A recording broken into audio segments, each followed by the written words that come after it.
السلام عليكم. اهلا بحضراتكم في الدبلومه المتقدمه في التصميم الانشائي 2024. في الدبلومه دي يا شباب احنا اهتمينا ان احنا نصمم مجموعه من المنشآت غير المنشآت السكنيه او الفلل او الابراج. نتكلم عن بعض المنشآت السبيشال شويه. وبالتالي يا باشمهندس الدبلومه بتاعتنا هي مكونه من اكتر من جزء، ولسه في بعض الاجزاء كمان هتضاف لها باذن الله قريب جدا. اول جزء اتكلمنا عنه هو المانيوال ديزاين اوف ووتر تانك.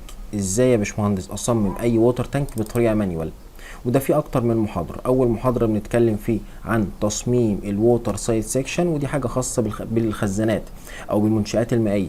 اي منشأ ملاصق ليه او ملامس للميه لازم يتصمم بطريقه مختلفه. وشرحنا شباب التصميم بتاع الووتر سايد سيكشن بالكود الامريكي والكود السعودي وكمان بالكود المصري. بعد كده اتكلمنا عن مجموعه من البنود اللي موجوده في الكود الامريكي والموجوده في الكود السعودي والموجوده في الكود المصري في المحاضره رقم 2. بعد كده بقى دخلنا في التصميم، ازاي اصمم اول منشأ معانا هو الاوبن تشانل. بعد كده اتكلمنا عن تصميم الريكتانجولار تانك، خزان ريكتانجولار تانك، سواء كان بنتكلم على خزان اليفيتد او جراوند تانك. كمان اتكلمنا على السيركولار تانك، سواء اليفيتد او سواء جراوند تانك. كمان هتلاقي عندك هنا كتاب كامل عن تصميم اليدوي للخزانات وعباره عن ملف الشرح كامل. كمان هتلاقي شيت اكسل خاص بتصميم القطاعات لو بنتكلم عن الكود الامريكي، وشيت اكسل كمان بتصميم القطاعات لو كود مصري. ده بالنسبه لاول جزء او اول جزء في الدبلومه. تاني حاجه بنتكلم بقى على تصميم الخزانات. نبدا بقى ندخل في المشاريع. في المشاريع دي يا شباب هم اول 4 مشاريع معانا 4 مشاريع كاملين. اول مشروع هو خزان اندر جراوند تانك، خزان تحت الارض. هنبدا نشوف النمذجه بتاعته على برنامج الساب، ونشوف ايه هي اللود كومباينيشنز اللي انا محتاج ادخلها عشان اقدر اصمم اي اندر جراوند تانك.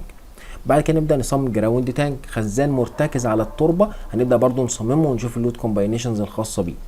بعد كده نبدا ندرس كده سريعا جزء السايزميك لود على الووتر تانك، وازاي اقدر اثر بالاحمال الجانبيه على الووتر تانك، وبعض المعاملات المختلفه عن المنشآت الاعتياديه. بعد كده نبدا بقى ندخل في ثالث مشروع معانا هو خزان اليفيتد تانك، ولكن ابعاده او البلان بتاعه ريكتانجولار. بعد كده اخر مشروع معانا في الخزانات وخزان برضو اليفيتد ولكن سيركولار. وبالتالي نبدا نعرف اكتر عن المشاريع ونعرف ازاي نعمل نمذجه صحيحه على برنامج الساب. ده تاني جزء معانا في الدبلوم. تالت جزء معانا هو تصميم السويمنج بول، ودي صراحه قريبه جدا من التنكات، ولكن كنا مهتمين جدا بقى ان احنا نشوف الافكار اللي فيها. فاتكلمنا عن تصميم الجراوند سويمنج بول، عباره عن حمام سباحه مرتكز على التربه، او حمام سباحه مرتكز على التربه وطبعا في احمال تربه جانبيه.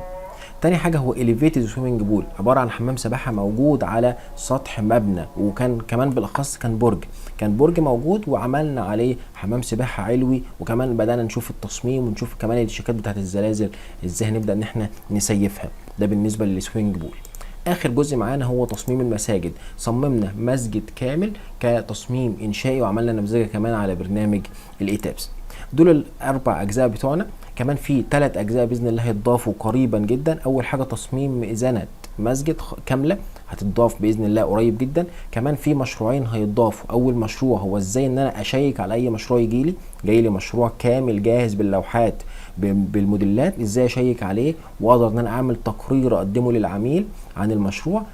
كمان المشروع اللي هنضيفه معانا باذن الله هو ازاي اعمل تعلية لدور عند منشأ موجود. هل يا باشمهندس عندك امكانيه تزود دور ولا لا؟ فازاي اقدر ازود دور وابدا اشيك كمان على المشروع. 3 مشاريع دول يا شباب هيتضافوا بحيث يبقى الدبلومه هي حاليا فيها 7 مشاريع، هيتضاف لها باذن الله كمان 3 مشاريع، يبقى الدبلومه بالكامل فيها 10 مشاريع. الدبلومه دي اهتمنا جدا بالتطبيق، ان انا اطبق على المشاريع اقل من المانيوال شويه. اهتم قوي ان انا اطبق على المشاريع واطلع النواتج، وكمان اقارنها بالفكر المانيوال عشان يكون عندي الفكره الخاصه بالتصميم. شكرا، السلام عليكم.